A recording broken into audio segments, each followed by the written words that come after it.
The burlap sack smells like gasoline and old blood.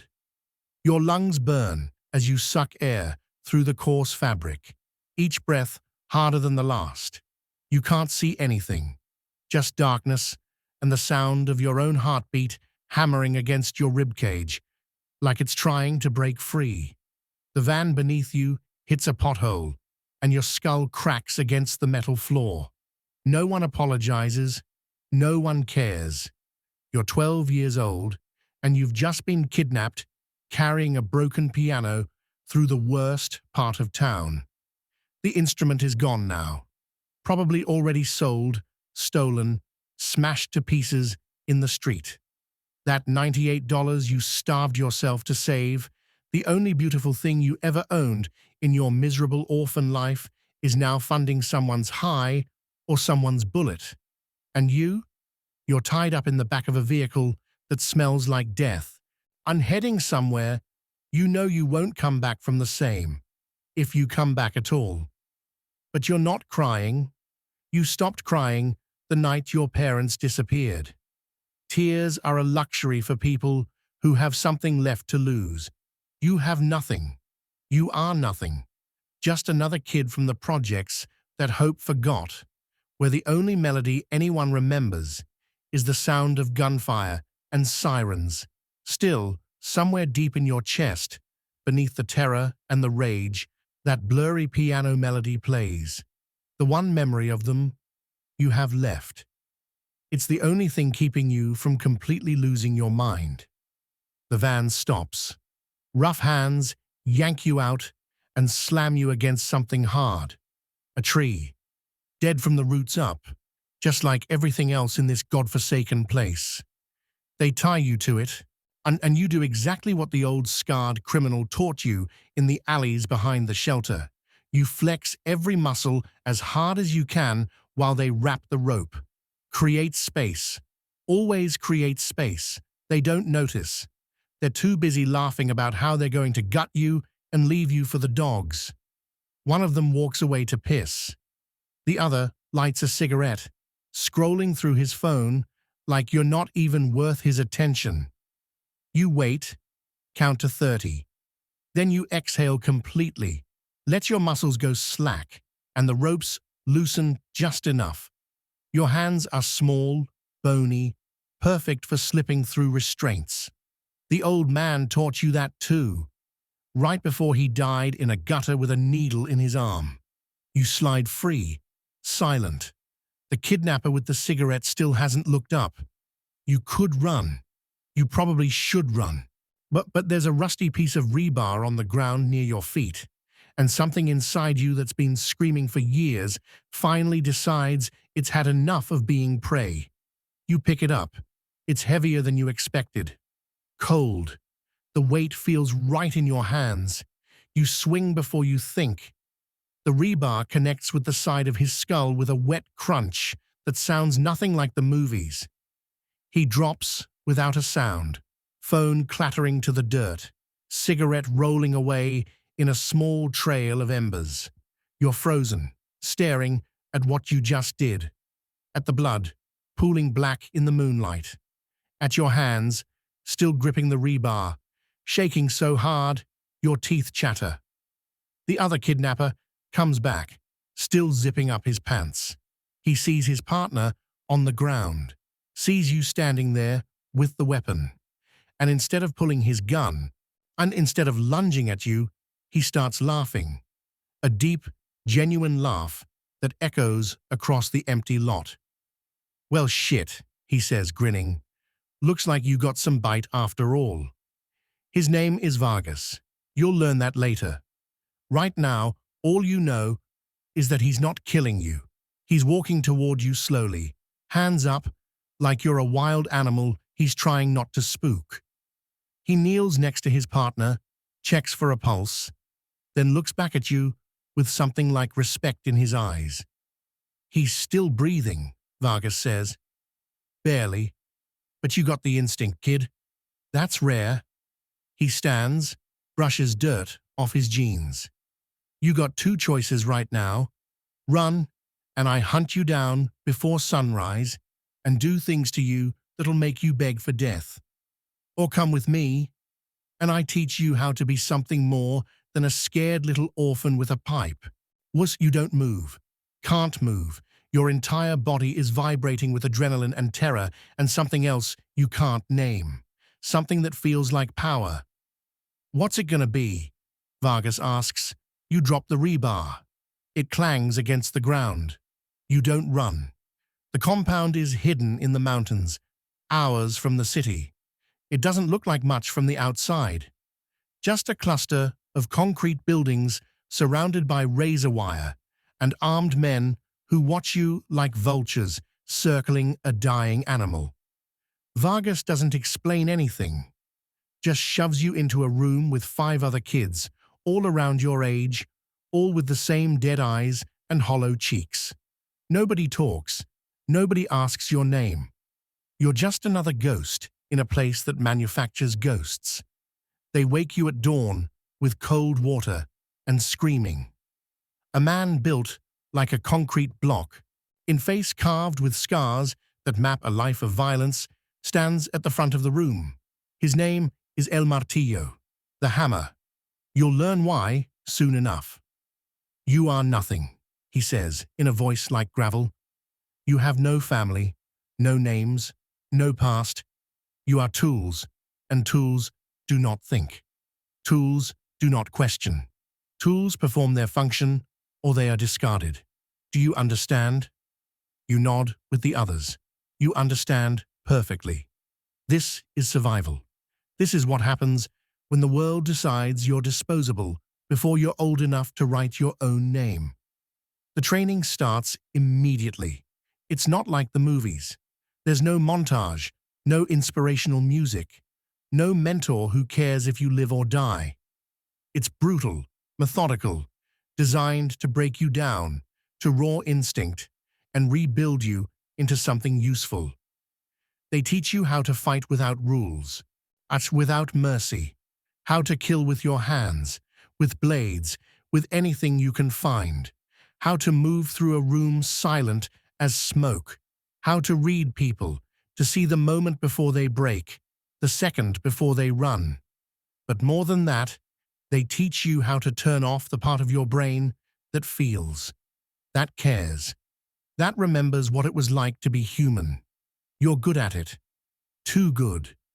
While the other kids struggle, vomit after their first kill simulation, freeze up during interrogation drills, you move through it all like you were born for this.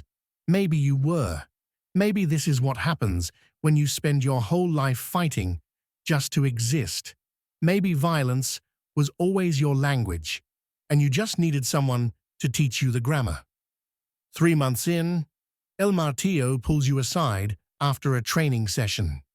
You've just taken down 2 older recruits in a sparring match, moved through a tactical scenario without a single mistake. Your knuckles are bleeding, your ribs are bruised, but you're standing. The other 2 aren't. You're different, El Martillo says, studying you like a specimen under glass. Most of these kids, they're here because they have no choice. They're weak, desperate. But you? He leans closer.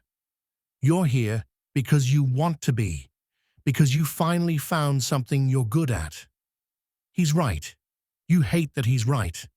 But in this place, for the first time in your life, you're not invisible. You're not worthless. You have purpose, even if that purpose is terrible. There's someone who wants to meet you, El Martillo says. They call him El Jefe, the boss. You never learn his real name. Nobody does. He's a man in his 50s, impeccably dressed, with soft hands that have never held a weapon and cold eyes that have ordered thousands of deaths. He sits behind a mahogany desk in an office that smells like expensive cigars and older money, and he looks at you like you're a racehorse he's considering buying. I hear you have potential, El Jefe says. His voice is quiet, cultured, worse than El Martillo's screaming. I hear you don't hesitate, don't ask questions. That's valuable. He opens a folder on his desk. Your file. Except there's nothing in it because you have no records, no history, no existence. You understand what we do here? Yes, you say. Tell me. You move product, you control territory, you eliminate problems. El Jefe smiles. It doesn't reach his eyes. We are a business. Like any business, we have competitors, all thieves, traitors. We have assets that need protecting and liabilities that need removing. Most people can't handle that work. They break. They talk. They develop what they call a conscience. He lights a cigar, takes a long drag. But you're different. You've already learned the most important lesson. Nothing is personal. Everything is survival. He's wrong, though. He doesn't know about the piano, about the music that still plays in your head late at night when the screaming from the training rooms finally stops, about the only beautiful thing you ever wanted, now lost forever because of men like him. But you don't correct him. You nod. You play the part. I'm assigning you to Vargas, El Jefe says. He'll be your handler. You do exactly what he tells you, when he tells you. No questions, no hesitation. Prove yourself. And you'll have a future here. Fail, and you'll disappear like you never existed. He leans back in his chair. Any questions? No, sir. Good. You start tomorrow. Your first job is supposed to be simple. A message delivery. That's what Vargas calls it. You're 15 now, 3 years deep into a life you can't escape, even if you wanted to. You've grown taller, harder, your body carved into a weapon through endless training and violence. But you still look young enough, innocent enough, to move through places where men like Vargas can't go without raising alarms. The target is a man named Rodrigo. He runs a small import business on the east side, ships electronics, furniture, legitimate things. But he's been skimming product, thinking he's smart enough to steal from the cartel and get away with it. He's not. You walk in. You hand him the envelope, you walk out, Vargas explains, in the car on the way over. Simple. Don't say anything. Don't react to anything he says.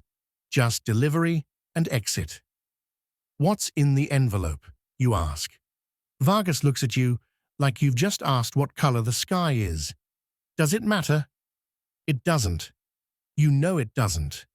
But some part of you, the part that still dreams about piano keys and melodies you can barely remember, wants to believe there's a line you haven't crossed yet.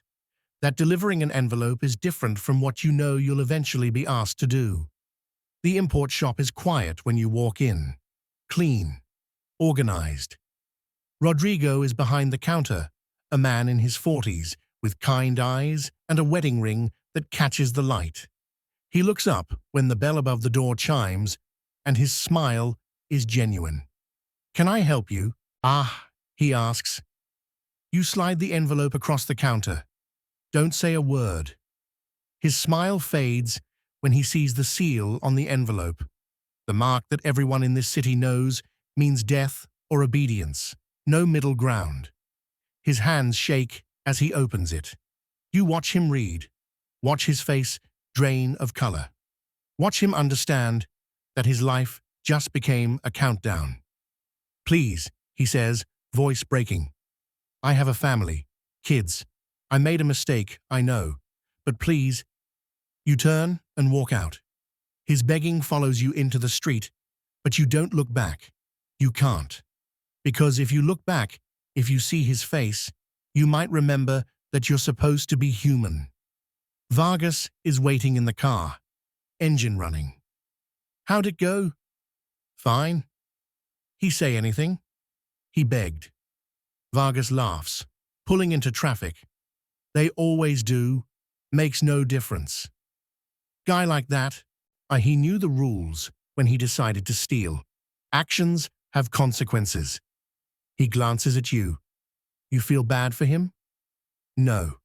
Another lie. You're getting good at those. 3 days later, Rodrigo's body is found in an alley behind his shop. Single bullet to the head. Professional. Clean. His wife identifies him at the morgue, while his kids wait outside, too young to understand that their father gambled with devils and lost. You delivered that bullet. You didn't pull the trigger, but you delivered it as surely as if you'd been there when it happened. And the worst part, you sleep fine that night. The piano melody plays in your dreams, soft and distant, and you wake up feeling nothing at all. They pair you with another kid 6 months later. His name is Mouse. Ridiculous name for someone in this line of work, but he's small, quick, nervous energy that never stops moving. He talks too much, jokes at the wrong times, but he's talented, better with technology than anyone else in the organization. He can hack security systems, bypass alarms, make people disappear from databases like they never existed. You hate him at first. He's everything you've trained yourself not to be. Loud, emotional, still clinging to the idea that there's something beyond this life. But Vargas insists, you need a partner, someone who has skills you don't. Mouse is your tech. You're his muscle. It's a good combination. The first job together is a disaster. Mouse freezes during a home invasion, can't pull the trigger when the moment comes, and you have to do his work and yours. You drag him out of there before the police show up, and in the safe house afterward, you slam him against the wall so hard his teeth rattle. You ever freeze like that again, you're dead, you spit in his face. You understand? Dead. Mouse just stares at you with those wide, terrified eyes, and for a second, you see yourself. The orphan with the broken piano. The kid who got dragged into a van and came out the other side, something else entirely. You let him go. I'm sorry, Mouse whispers. I saw his kid's picture on the mantel, and Don't. You cut him off. Don't think about the pictures. Don't think about their families. Don't think about anything except the job. That's how you survive. Is that how you do it? Mouse asks, and there's something in his voice that sounds like pity. You don't answer. Because the truth is, you don't know anymore. You've done this so long, killed so many people, we delivered so many envelopes and bullets and messages written in blood that you can't remember if you're surviving or if you've just become the thing you always feared. But Mouse doesn't give up on you. Despite everything, despite your coldness and your violence and your absolute refusal to let anyone close, he keeps trying. He brings you coffee before dawn runs, covers for you when you're too exhausted to function, makes jokes that aren't funny but somehow make the weight a little lighter. And slowly, against every instinct you've spent years building, you let him in. Not far, never far enough to be dangerous, but enough that when you're waiting in a car outside a target's house at 3 a.m. and Mouse is running cables and whispering about some girl he saw at the market who smiled at him, you listen. You don't tell him to shut up. You just listen. You ever think about getting out? Mouse asks one night. You're on a roof across from an apartment building, waiting for the signal to move. The city spreads below you like a circuit board, lights flickering in the darkness. No, you lie. I do, Mouse admits, all the time. I think about saving enough money, getting fake papers, disappearing to some small town where nobody knows what we are. He looks at you. We could do it together, both of us. Just walk away. They'd find us, you say. They always find people who run. Maybe, but maybe it'd be worth it to try to be something else. You want to tell him he's stupid, that there is no something else for people like you, that the moment you took your first life, made your first choice to survive instead of die with dignity, you locked yourself into a path with no exits. But you don't say any of that, Because Mouse is the closest thing to a friend you've had since your parents disappeared, and you're too tired to destroy the one good thing left in your life. Maybe, you say. The signal comes, red light in the window, time to move. You've done this 100 times. Entry, neutralization, extraction. It's mechanical by now, muscle memory and cold calculation. Mouse handles the security system while you clear the rooms. The target is supposed to be alone, an accountant who's been cooking books, skimming millions, leaving a trail that leads back to El Jefe. Loose end, problem, solution. You find him in the bedroom, sleeping. He doesn't even wake up before it's over. Quick, professional. Exactly how you've been trained. But then you hear it. A small sound from the closet. Not breathing exactly. More like someone holding their breath so hard they might pass out. You open the closet door. A child. Maybe 8 years old. Girl. Huge eyes full of tears and absolute terror, hand clamped over her mouth, trying so hard to be silent, but shaking so violently, her whole body trembles. She saw everything. Mouse appears behind you. Oh God, he breathes. Oh God, no. You know the protocol. No witnesses, no exceptions. That's the rule. That's how this world works. You should do this without thinking, without feeling, the same way you've done everything else. But you can't move. You're frozen, staring at this little girl who looks exactly like you, probably looked at her age, terrified and abandoned and hoping someone might show mercy. Your phone buzzes. Text from Vargas. Clean? You look at Mouse. He's crying.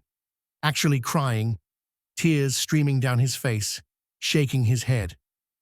We can't, he whispers. Please, she's just a kid. She's a witness, you say, but your voice sounds hollow, even to yourself. Then we lie. We say there was no one else here. We say it was clean. They'll find out. Maybe, maybe not. But I can't do this. I can't kill a child. If that's what it takes to survive here, then I don't want to survive.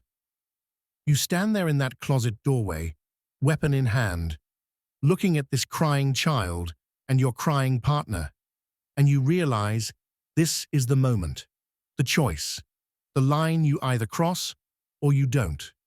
And whichever way you go, you'll never be able to come back. You close the closet door, lock it from the outside. She never saw us, you tell Mouse. Understand? She was sleeping in that closet the whole time. She doesn't know anything. Mouse nods, relief flooding his face. Thank you, he says. Thank you. You text Vargas back. Clean. They find out anyway. Of course they find out. The girl talks. She's 8 years old and traumatized, and she tells the police everything. Describes 2 men, gives details that trace back to the organization within 48 hours. El Jefe doesn't call you to his office this time. He sends El Martillo. The hammer doesn't explain anything. Just comes into your room while you're sleeping. 3 men behind him, and they drag you to the training room in the basement. The same room where they broke you down and built you back up all those years ago. Mouse is already there, tied to a chair, face swollen with bruises, one eye sealed shut. Yeah, did you think I wouldn't find out? El Martillo asks calmly, circling you both like a shark. Did you think you could lie to me? Compromise an operation? Leave a witness? It was my call, you say immediately. Mouse wanted to finish the job. I stopped him. Loyal, El Martillo observes. I respect that. But loyalty doesn't change what needs to happen now. He nods to one of his men, who steps forward with a pistol, places it in your hand, points you toward Mouse. No, you say. You have 2 choices, El Martillo says. You execute him for his failure and your mercy, And maybe, El Jefe decides to keep you breathing. Or you refuse, and I kill you both, right now. Slowly, painfully. After I find that little girl and finish what you should have done. Mouse is staring at you, not with anger, not with blame, just sadness, yet like he knew this was always how it would end. Do it, Mouse says quietly. It's okay, I'm tired anyway. Your hand is shaking so hard, the gun rattles. There has to be another way. There isn't, El Martillo says. There never was. You knew that when you made your choice. He's right. You did know. You just wanted to believe that one good thing, one moment of mercy, one time choosing human over monster might matter. But it doesn't matter. Nothing matters here except power and fear and the endless machine of violence that feeds itself on people like you and Mouse. I'm sorry, you whisper. I know, Mouse says. Play something beautiful for me sometime, on that piano you always dreamed about. You pull the trigger. The sound echoes in the concrete room, louder than any music you've ever heard. Mouse slumps forward in the chair. The blood pools beneath him, dark and spreading. You watch it until El Martillo takes the gun from your hand and you realize you've stopped breathing. Good, El Martillo says. You can be saved. Get out of here. Clean yourself up. Report to Vargas tomorrow morning. You walk out of that room on legs that don't feel like yours anymore. Every step is automated, mechanical.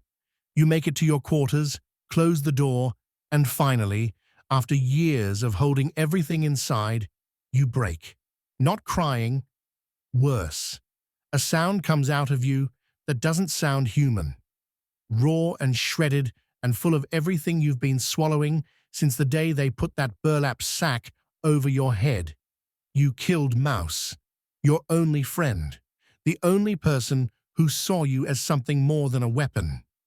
And you did it because survival is all you know.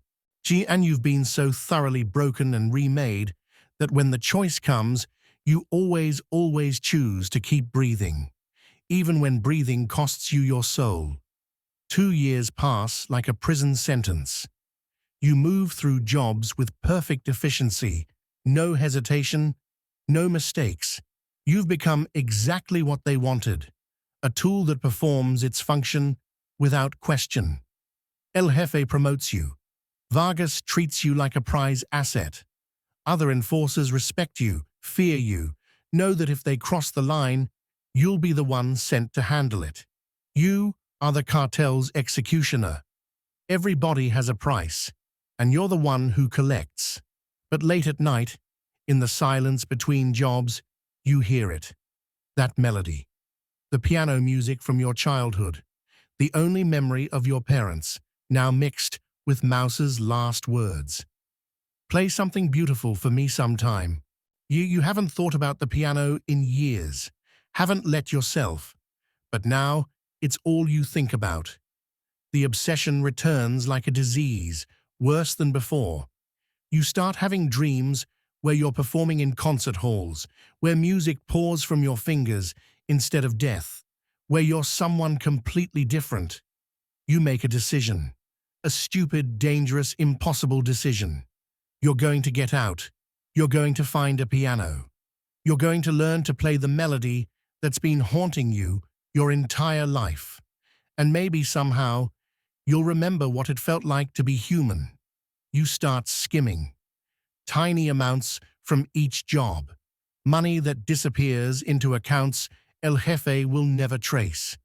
You're good at hiding things by now. You've spent your whole life invisible. Over months, the number grows. Enough to disappear. Not enough to start over. You find the piano first. In a music shop in the city, tucked in the back behind guitars and drums. It's beautiful. Mahogany wood, ivory keys that glow under the fluorescent lights. Nothing like the broken piece of junk you bought when you were 12. This one costs $15,000, and you have exactly that much hidden away. The shop owner is an old woman with gentle hands and reading glasses on a chain. She looks at you like you're a normal person, like maybe you're a student or a music lover or someone with a future. "It's a magnificent instrument," she says, running her fingers along the keys. "Are you a player?" "I'm learning," you lie. "Well, you've chosen well. This piano has been waiting for the right person." She smiles. "I'll have it delivered wherever you like." You give her an address, not the compound, and never the compound. A small apartment you've rented under a fake name, paid for with skimmed money. Your exit strategy, your escape route, the place you'll disappear to when the time is right. The piano arrives 3 days later. You sit in front of it for hours, just staring. Your hands hover over the keys, but you don't press down. You don't know how. You don't know anything except violence and death and survival. But you're going to learn. You're going to teach yourself this one beautiful thing, and then you're going to vanish. You press a key. The sound that comes out is pure, clear. Nothing like the screaming, the gunshots, the wet sounds of bodies hitting floors. It's everything you've been missing your entire life. You're so focused on the piano that you don't hear the door open behind you. So this is where you've been sneaking off to," Vargas says. You freeze, turn slowly. He's standing in the doorway, no weapon drawn, just watching you with an expression you can't read. "How long have you known?" you ask. "About the apartment? 6 months? About the money? From the start." Vargas walks into the room, looks around at your escape plan. The packed bags, the fake passport, the evidence of someone trying desperately to become someone else. "You're good, but I trained you. I know every trick you know because I taught them to you." "Are you here to kill me?" "I should be." Vargas sits on the couch across from the piano. El Jefe finds out you've been skimming, making exit plans. You know what happens, what he'll make me do to you. "So do it." "I don't want to." Vargas sounds tired, more tired than you've ever heard him. "Ata, you're the best I've ever trained, the most talented. And I watched what this life did to you, what we did to you. That thing with Mouse." He shakes his head. "That wasn't your fault. That was on us. We put you in an impossible situation and watched you break. I made my choice. You made the only choice. We left you." Vargas stands, walks to the piano, presses a single key. The note hangs in the air between you. "I'm going to give you something I never got. A chance." You take your money, your piano, your fake passport, and you disappear. Tonight, right now. I'll tell El Jefe you went on a supply run and never came back. Buy you maybe 48 hours before they start looking. Why would you do that? Because I'm tired of collecting bodies. Vargas heads toward the door, then stops. And because someone should get out. I should get to be something other than what we made them. He leaves. The door clicks shut. You sit there staring at the piano, at your hands that have killed so many people, and you know this is it, the moment. Run now, or stay and die slowly, one piece of your soul at a time. You choose. The bus leaves at midnight. You're on it with nothing but a backpack and the clothes on your back. The piano is already being shipped to a small town, 2 states away, a place so small and forgotten it doesn't even have a cartel presence. You'll teach music lessons to kids, learn to play the melody that's haunted you, become someone new. You almost believe it will work. 3 hours into the ride, your phone buzzes. Unknown number. You shouldn't answer, but you do. Did you really think you could run? El Jefe's voice is calm, almost amused. Did you think Vargas wouldn't tell me? That I don't have eyes everywhere? Your blood goes cold. Vargas sold me out? Vargas is loyal to me, always has been. This was a test, to see if you'd actually try to leave, if you'd betray everything we built you to be. El Jefe pauses. You failed. Where is he? You ask, already knowing the answer. Vargas, dead. Killed him myself an hour ago. Seems he actually did try to help you. Sloppy, emotional, had to be handled. Another pause. Now, you have a choice. Get off that bus at the next stop. Come back, accept your punishment. Or keep running, and I'll find that little town you're heading to. I'll find that piano teacher identity you've built, and I'll burn it all down along with everyone in a 50-mile radius. The bus stops at a red light. You can see your reflection in the dark window. Who do you see? The orphan with the dream? The executioner with blood on his hands? The man trying desperately to be something else? What's it going to be? El Jefe asks. You close your eyes. In your mind, you hear the melody, your mother's melody, Mouse's last words, the single perfect note Vargas played before he betrayed you. All of it mixing together into something you don't have a name for. You press the red button. End the call. At the next stop, you get off the bus, but not to go back.